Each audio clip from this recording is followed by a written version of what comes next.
If you grew up watching the Rockford Files, you know exactly what I'm talking about. Jim Rockford's Firebird wasn't just transportation, it was practically a character on the show. But here's the thing, there's a lot about those cars that even die-hard fans don't know. Today we're counting down 20 weird facts about Jim's Pontiac Firebirds that'll make you see that iconic car in a whole new light. From the secret modifications to the bizarre insurance issues, from the cars that got destroyed to the one that almost wasn't a Firebird at all. Trust me, some of these are going to blow your mind. So buckle up and let's take a ride through some truly strange Firebird history.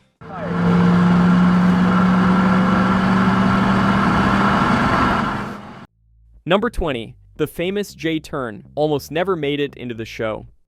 James Garner insisted on doing his own driving stunts whenever possible.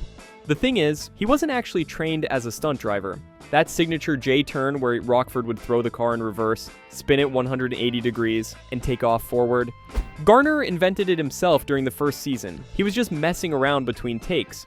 The producers saw it and said absolutely not, too dangerous. Insurance nightmare. But Garner kept practicing it anyway. He got so good at it that he could nail it every single time. Eventually the producers gave in. It became Rockford's signature move. Here's the weird part though. The California Highway Patrol actually contacted the show after the J-turn started appearing regularly. They were concerned it was teaching bad driving habits. The producers had to add a disclaimer to the credits. And get this, stunt driving schools started teaching the maneuver and calling it the Rockford turn. To this day, it's still taught that way. All because James Garner was bored between takes. Number 19. They used Sierra Gold instead of Aztec Gold by mistake. Every Rockford fan knows Jim drove a gold Firebird, specifically Aztec Gold. At least, that's what everyone thinks. Here's where it gets weird. For the pilot episode, they actually used a Sierra Gold Firebird by mistake. Nobody caught it until after filming. The color difference is subtle, but it's there. Sierra Gold has more of a champagne tint. Aztec Gold is deeper, more bronze. The producers panicked when they realized the error. They thought continuity fans would riot. But here's the thing, nobody noticed. Not the network, not the test audiences, nobody. So for the actual series, they switched to Aztec Gold like they originally planned. But that pilot car, it's technically the wrong color, and it gets weirder. Years later, at a classic car show, a fan pointed out the color difference to James Garner. His response? He had no idea there were two different golds. He thought they were all the same car. Number 18. The Esprit badge was a running production nightmare. Look closely at Rockford's Firebird and you'll notice something. It's a Firebird Esprit, not a Trans Am. Big difference. The Esprit was the luxury model. More chrome, fancier interior, smoother ride. Perfect for a PI who liked comfort. But those Esprit badges, they were a constant headache. They kept falling off during chase scenes. The prop department went through dozens of them. Sometimes you can spot episodes where the badge is missing if you know where to look. They tried everything. Stronger adhesive, screws, even welding them on. Nothing worked. The vibration from those chase scenes just shook them loose. Eventually, they started carrying spare badges in the camera trucks. Between takes, someone would run out and stick a new one on. There's actually a blooper reel somewhere that shows a badge flying off mid-chase and hitting the camera car. The crew started taking bets on how long each badge would last. Number 17. The license plate numbers were coded messages. 853 OKG. That was Rockford's license plate for most of the series. Seems random, right? Wrong. The numbers 853 were James Garner's agent's office address on Sunset Boulevard. The OKG, those were the initials of 3 crew members who won a poker game against the producers, Owen Keating, Carl Gustafson, and Oliver Kelly Green. They bet that if they won, their initials would be on the car. They won, but it gets better.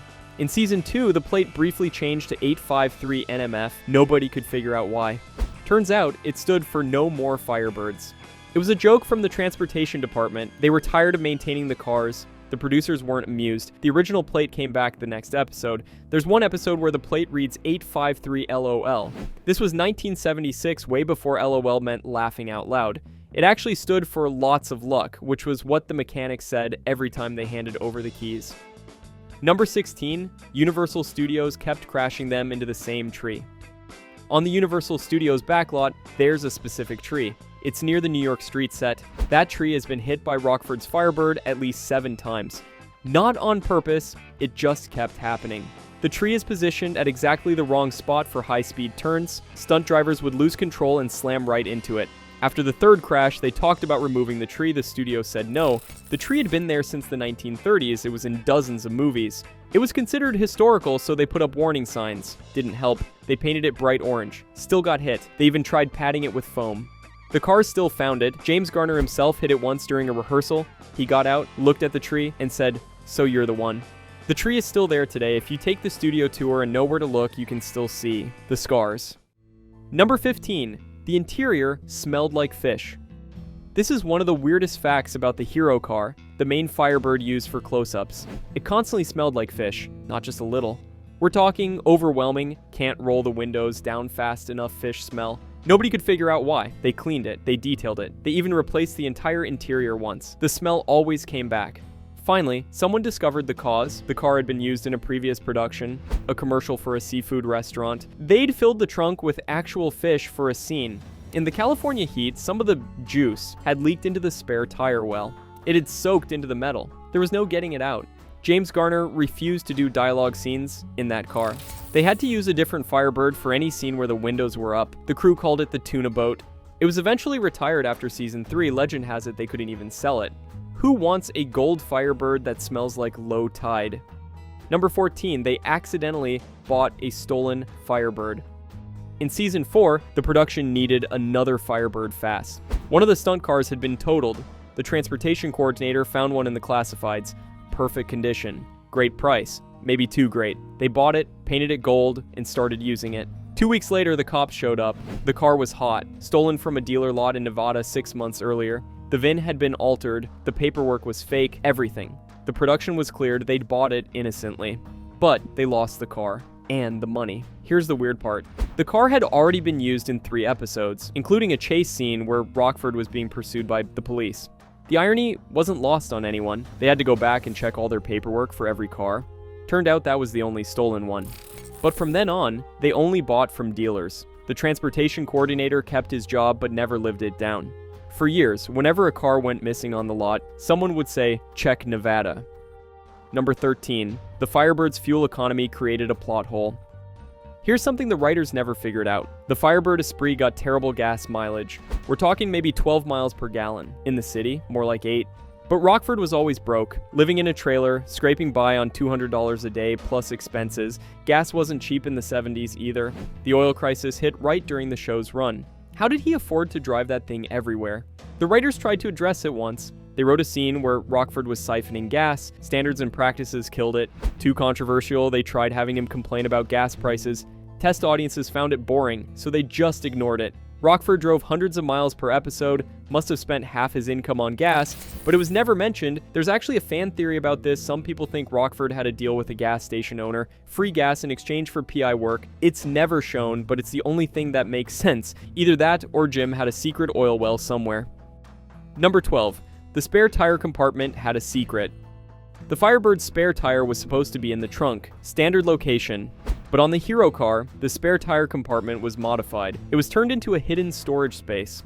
Rockford was supposed to keep his gun there, his backup piece, maybe some emergency cash. The prop department built this elaborate hidden compartment system, spring-loaded, very clever. But here's the thing, they never used it in an episode, not once. James Garner thought it was too complicated. He kept forgetting how to open it. The mechanism would jam. It was a whole thing. So this expensive modification just sat there. Unused. The prop guys were furious. They'd spent weeks on it. Years later, when the hero car was restored, the new owner found the compartment. Still there. Still works. He also found something else. $23 in cash and a note from the prop department. The note said, "Jim's emergency fund, do not remove." The money had been there since 1977. Number 11, a Firebird was once abandoned in Mexico. During season 5, they filmed an episode near the Mexican border. 3 cars made the trip, the hero car and 2 stunt cars. On the way back, one of the stunt cars broke down. Bad transmission, middle of nowhere. The production was on a tight schedule. They couldn't wait for a tow truck. The transportation coordinator made a decision. Leave it. They'd come back for it later. They never did.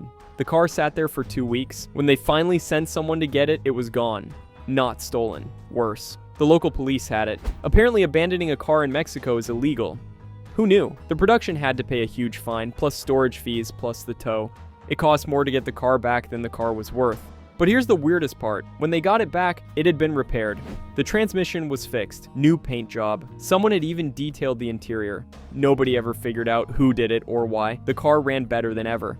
They used it for the rest of the series. The crew called it the Mexican Miracle. Number 10. James Garner's personal Firebird wasn't gold. After the first season's success, Pontiac gave James Garner his own Firebird. A thank you for making their car famous. Everyone assumed they gave him a gold one. Nope. Garner specifically requested a different color. He chose Brewster green, dark green, almost black. His reasoning? He'd spend all day looking at gold. He was sick of gold. He wanted something different. Pontiac was confused, but they built it. Loaded Esprit. Every option, even some that weren't normally available. Garner loved that car, drove it everywhere. But here's where it gets interesting.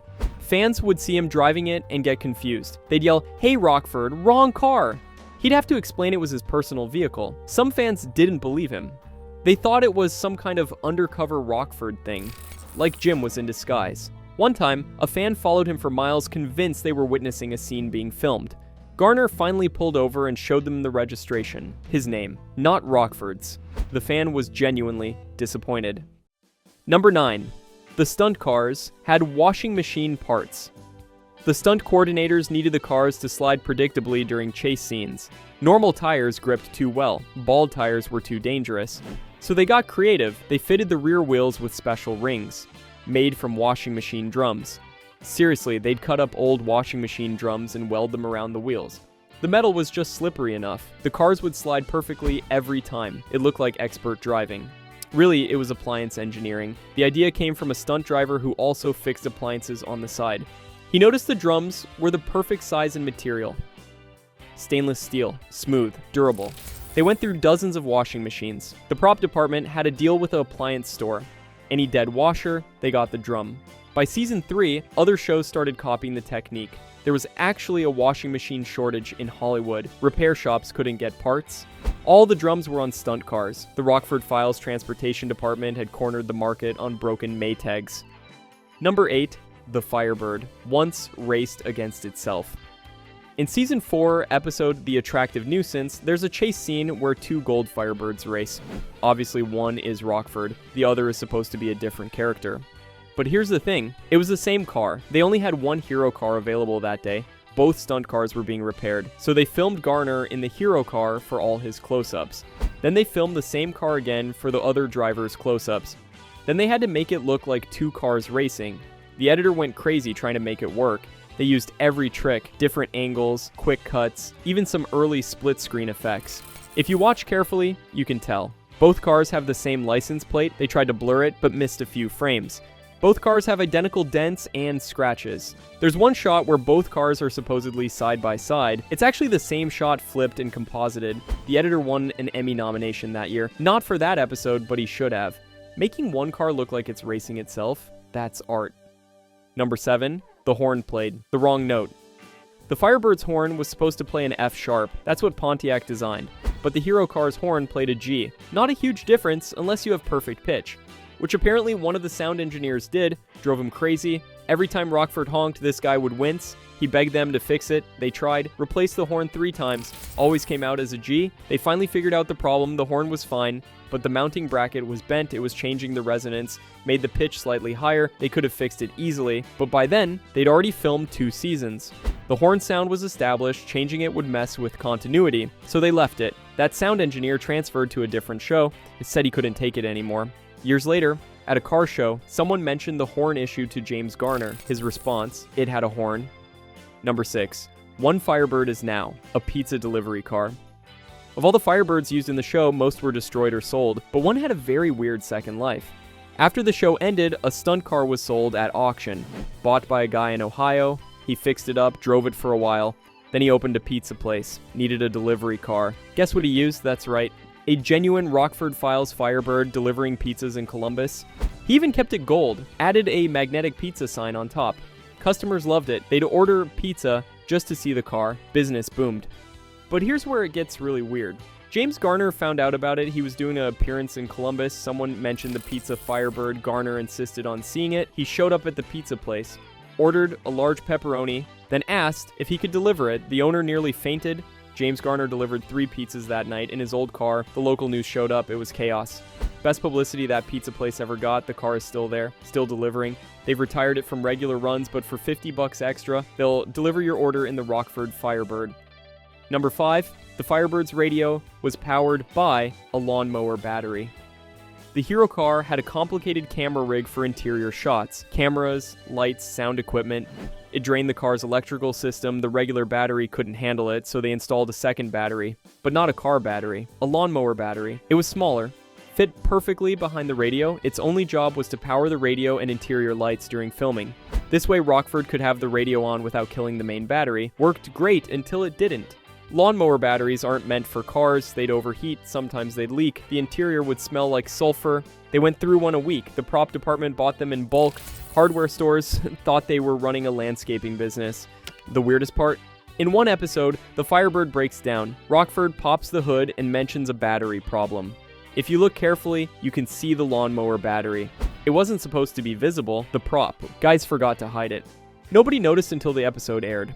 Fan letters poured in asking about Rockford's weird battery setup. The writers incorporated it into fanon that Rocky must have installed it as one of his improvements. Number 4, a Firebird was buried in the desert. During location shooting in the Mojave Desert, disaster struck. A stunt car got caught in a flash flood. Sounds impossible, but it happened. Desert storms are no joke. The car was parked in what looked like a safe spot. Dry riverbed. Big mistake. Storm hit fast. Water came rushing down.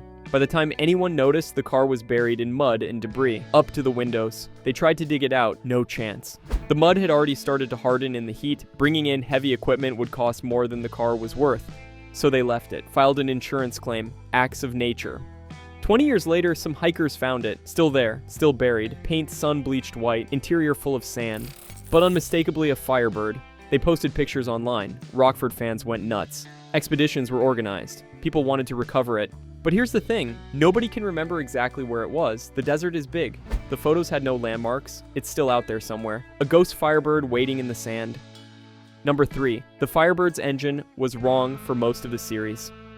Firebird Esprits came with different engine options. The hero car was supposed to have the 400 cubic inch V8, big power, muscle car territory. But it didn't. It had the smaller 350. Why? Because the car was a last-minute replacement. The original hero car was damaged during pre-production. They needed another one fast. The only gold Esprit they could find had the smaller engine. They figured nobody would notice. They were mostly right, except for one group, Firebird enthusiasts. Letters poured in. The exhaust note was wrong. The acceleration was off. The hood scoops were fake. They should be functional with a 400. The producers ignored it, but it bothered James Garner. He was a real car guy. He knew the difference. Season 3, they finally found a proper 400 car, switched it in as the hero car. Listen carefully, and you can hear the difference. Deeper rumble, more aggressive sound. Garner was happy, the car guys were happy, nobody else noticed or cared. Number 2, Universal Studios lost a Firebird for 6 months. This might be the strangest story of all. Between seasons 2 and 3, Universal did inventory, counted all the cars. They were missing one. A complete Firebird, just gone. Not stolen, not crashed, simply missing. They searched everywhere. Every soundstage, every backlot, nothing. They filed insurance paperwork, wrote it off. 6 months later, a janitor made a discovery. He was cleaning a rarely used storage building. Way in the back, under a tarp, the missing Firebird. But here's the weird part. The car wasn't just parked, it was on a platform. Surrounded by lights, cameras pointed at it, like someone had been filming it. But there was no record of any production using that building. No permits, no scheduling, nothing. The equipment was old, dusty, but expensive, professional quality. They never figured out who set it up or why. The running theory was someone was shooting a commercial without permission, got spooked and abandoned everything. But why leave the car? Why not come back for it? The Firebird was fine, keys in the ignition, even had gas. They put it back in rotation, but the mystery was never solved. Number 1, James Garner tried to buy all the Firebirds after the show ended. When the Rockford Files wrapped in 1980, the cars went up for sale. Standard procedure. Studios don't keep old vehicles. James Garner had other ideas. He wanted to buy them all. Every single Firebird used in the show. His plan, give them to crew members as thank you gifts, the transportation guys, the stunt team, everyone who'd kept those cars running for 6 years. Beautiful gesture. One problem. Universal said no, they wanted market price for each car. Garner offered to pay it. Then Universal changed their mind. They decided to auction them instead. More money that way. Garner was furious. These weren't just props to him. They were part of the show's family. He managed to buy two. The main hero car and his favorite stunt car. The rest went to collectors. But here's what makes this the #1 weird fact. Years later, Garner spent decades quietly tracking down those cars.